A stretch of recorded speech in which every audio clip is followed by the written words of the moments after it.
To me, if I can get to my feet, that's what I want. I don't want to be down on the mat. Right there, nice. Now see his head? There, oh, you broke the lock, you're good.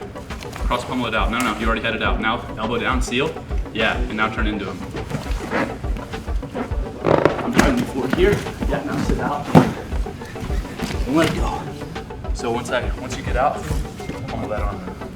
Then you slide to your under. I was in Madison Square Garden in New York. Bo was actually competing there. He was competing at 174 pounds, I think. And he ended up taking second, a close second, man. The guy's such a stud, and I knew then, I was like, man, this kid's special. Bo Nickel, still undefeated this year, 4-time All-American. Comprehend what you just did, 3 titles. What do you think people will remember about the way you wrestled at Penn State? I was the most dangerous wrestler in the NCAA for 4 years. You said it best, most dangerous wrestler in NCAA for the last 4 years. Moves up on weight, pins everybody, then moves up another weight, pins everybody. And his style of wrestling, I love it. For those that don't know, I'm a huge collegiate fan. It's one of my favorite pastimes, sports, whatever you want to call it, something that I love watching. The 2 things that I'm biggest fan of is traditional Muay Thai and collegiate wrestling. So obviously I'm a huge fan of Bo Nickel. Obviously a huge fan of Penn State. I feel like they're the American top team of wrestling, what they're doing and a lot of their philosophies behind it.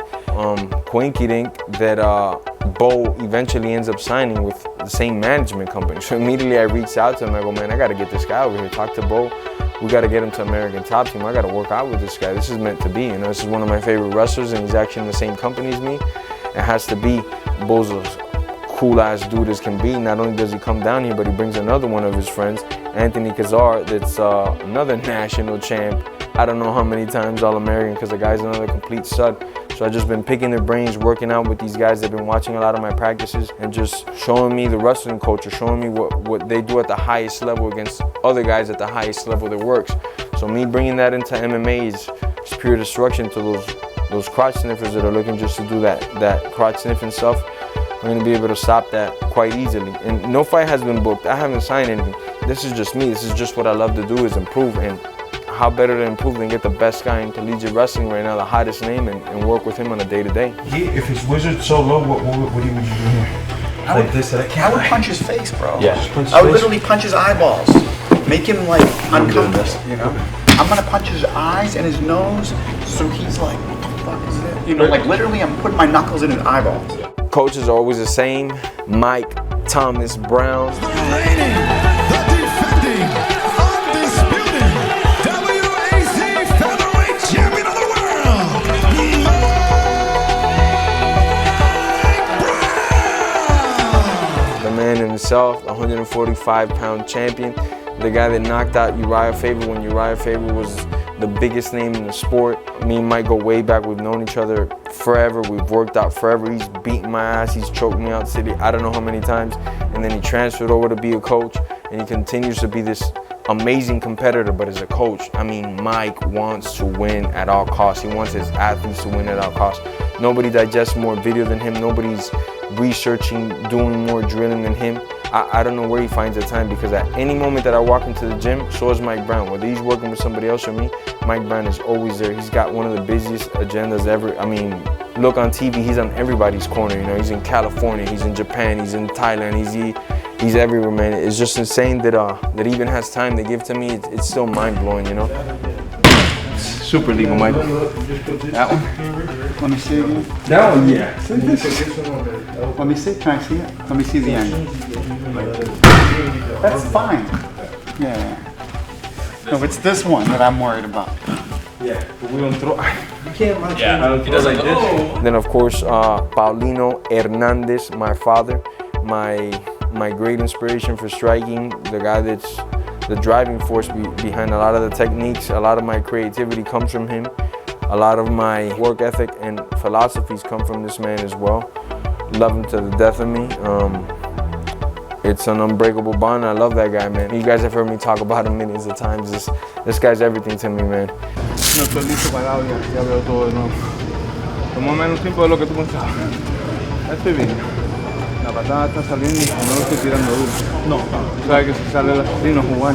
Then we have my strength and conditioning coach, which is like my long lost uncle, which is family too, none of them 12-year plus, Jesus Gallo.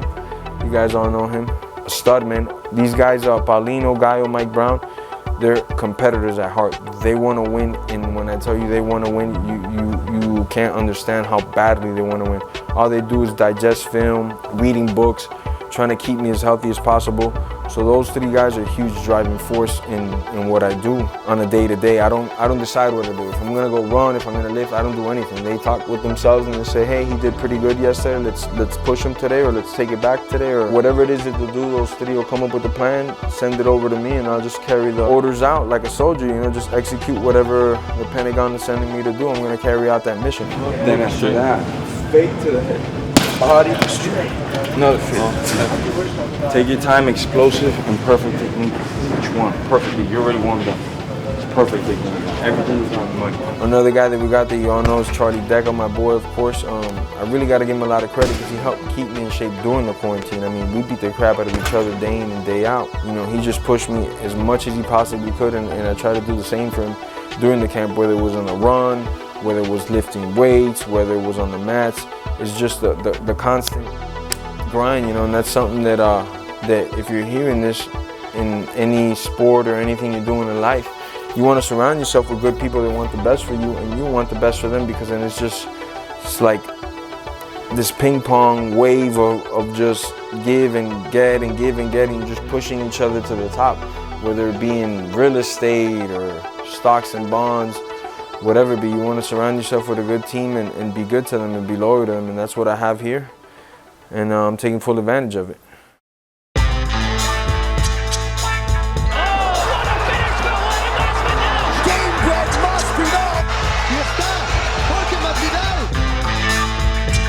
You look at Masvidal cross-eyed, he'll punch him in the face. Street Jesus doesn't fuck around. Masvidal don't give a fuck. Damn right, I'm not a West Coast gangster. Conor wants that belt from Masvidal.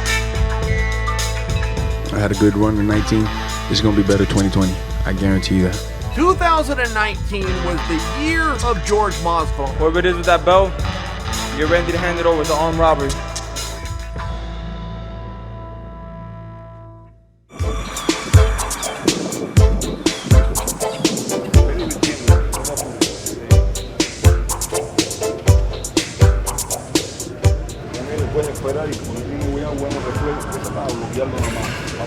Y ya cuando bloquearlo, tocarle los guantes y empezar. Después cuando vas a patear las punticas, se mueven las punticas. Exacto, con inteligencia. Sí. Ya bloquear, pam, pam, entrando, bam. Y uno, dos, bam. Ahí, exacto.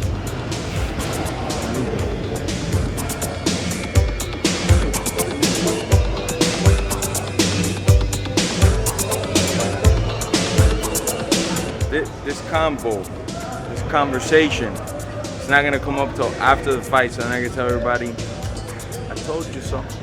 No, nothing is luck. It's preparation.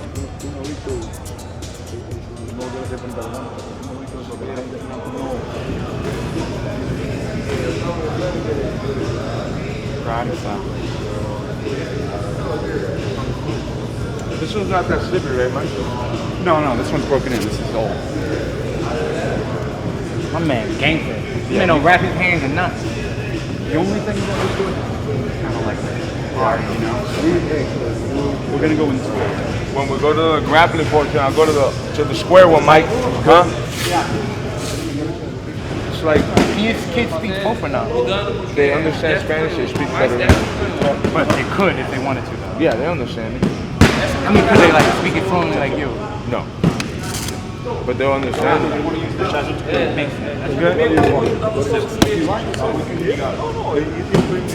Sometimes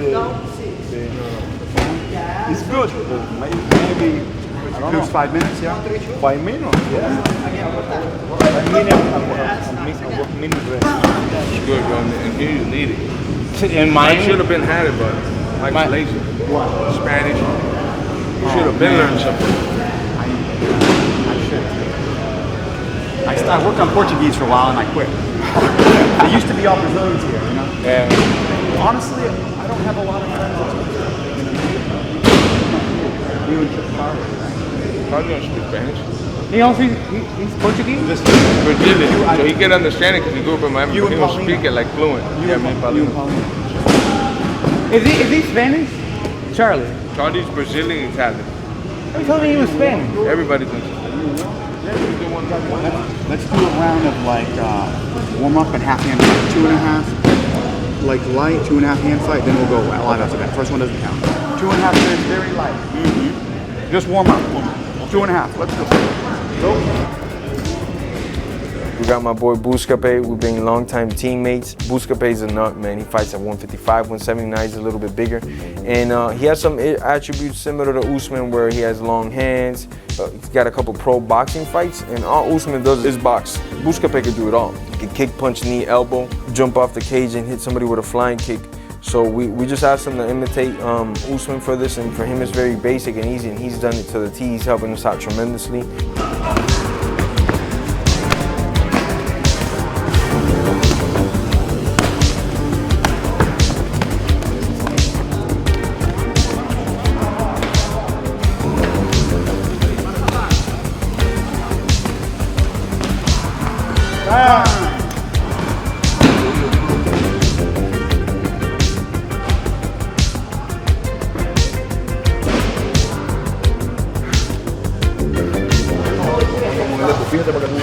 Takedowns too now. Everything's up. Ahora con down. Stay off the cage. He's gonna try to put you on the wall.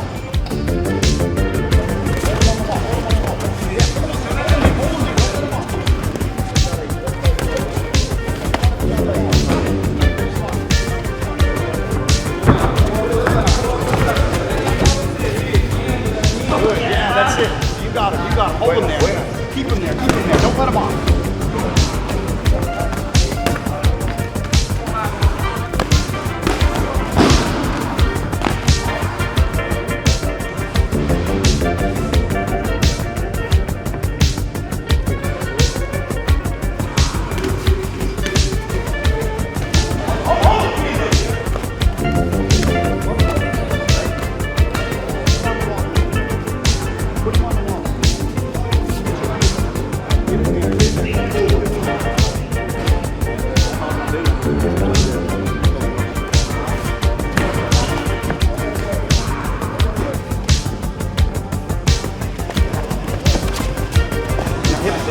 Body lock, strong hand, strong hand. Hold him in.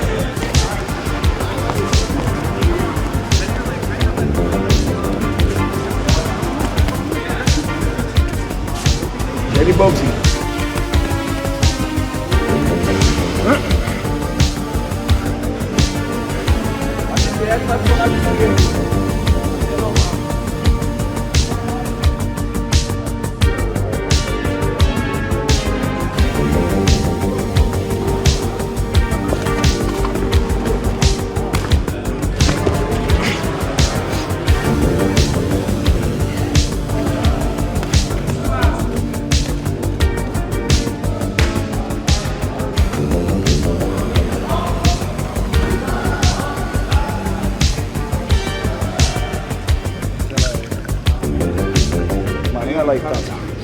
Ponte de lejos, si te vas a quedar ahí, mejor que te muevas, no que te quedes ahí esperando los golpes, ¿ya?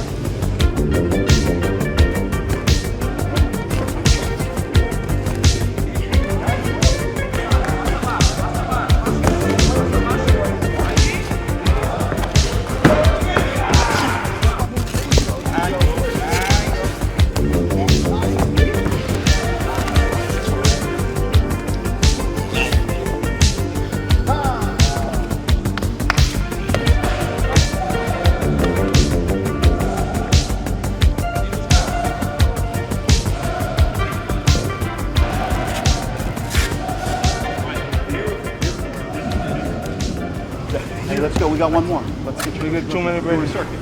Yeah. Smaller guy. Come on. Don't forget to make a fake. Yeah. You make a fake. Man, what the fuck is going against me? You stop fake.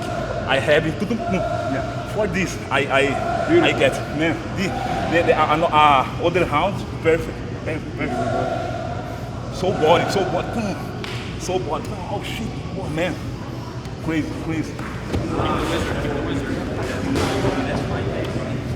There you go. Use the wall, use the wall. Nice. Last 35 seconds. 35 seconds. Get up, get up. Nice. Come your feet. Come your feet. Nice, good. Good. Back to Paulie. Back to Paulie. Last 20 seconds. Me tiene que hacer ahora es mover las piernas.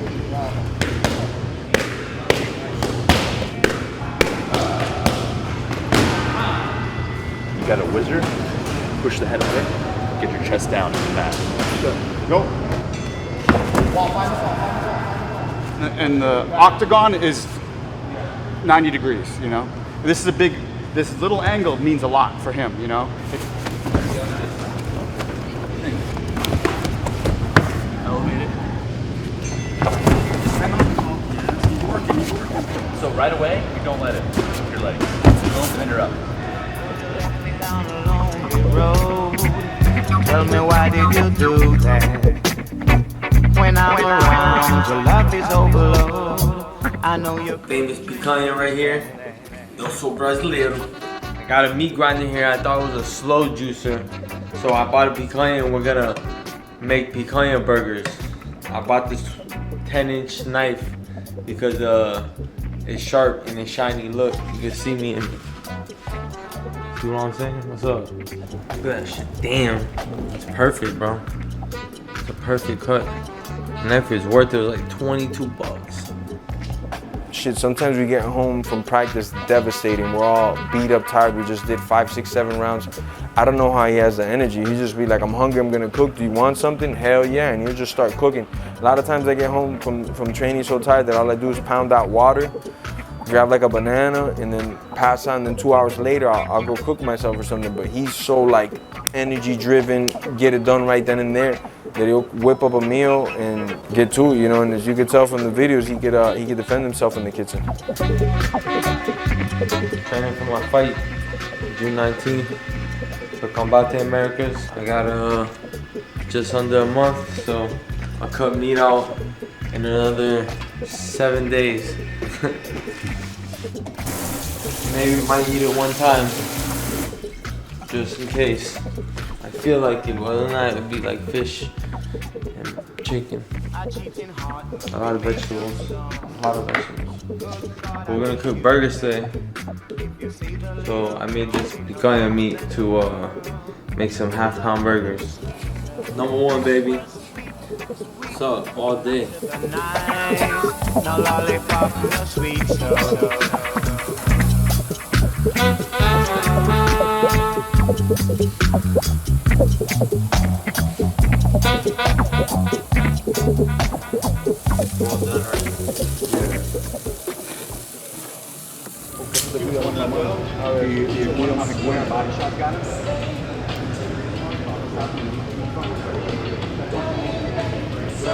Top chicken scene with the gasoline.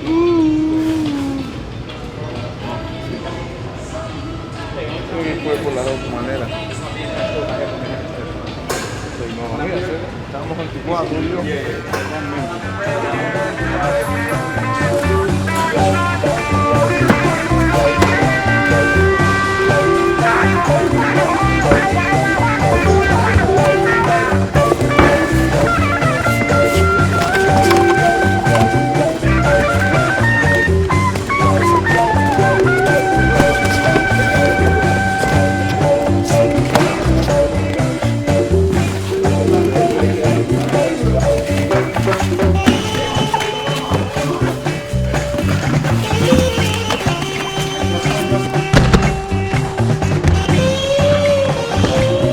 Minutes. It's a vacation.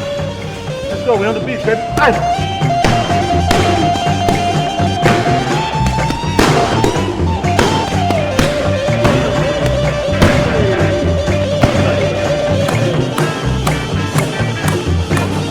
Yeah, you're gonna push him away. You're gonna try to get away. You're gonna try something else. But usually, jiu-jitsu guy is gonna come and try to get chest to chest.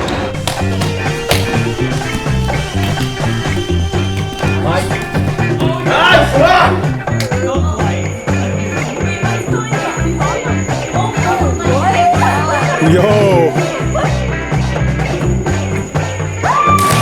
Oh! Still exactly.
pop it up. Game point, Mike. The Pop it up. pressure. Yeah, you said pop it up. Not throw line drive. Listen, you're gonna hit it over there. There's division right now. There's division during a game point.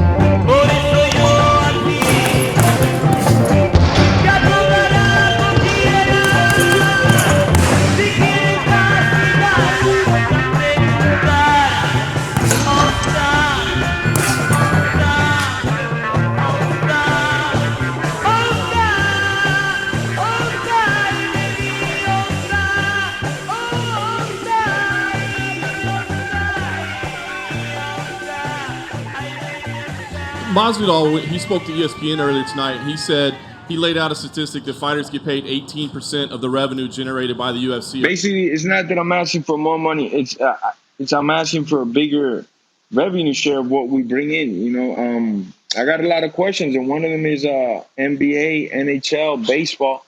They make I think 50%. Football, I think it's 47%.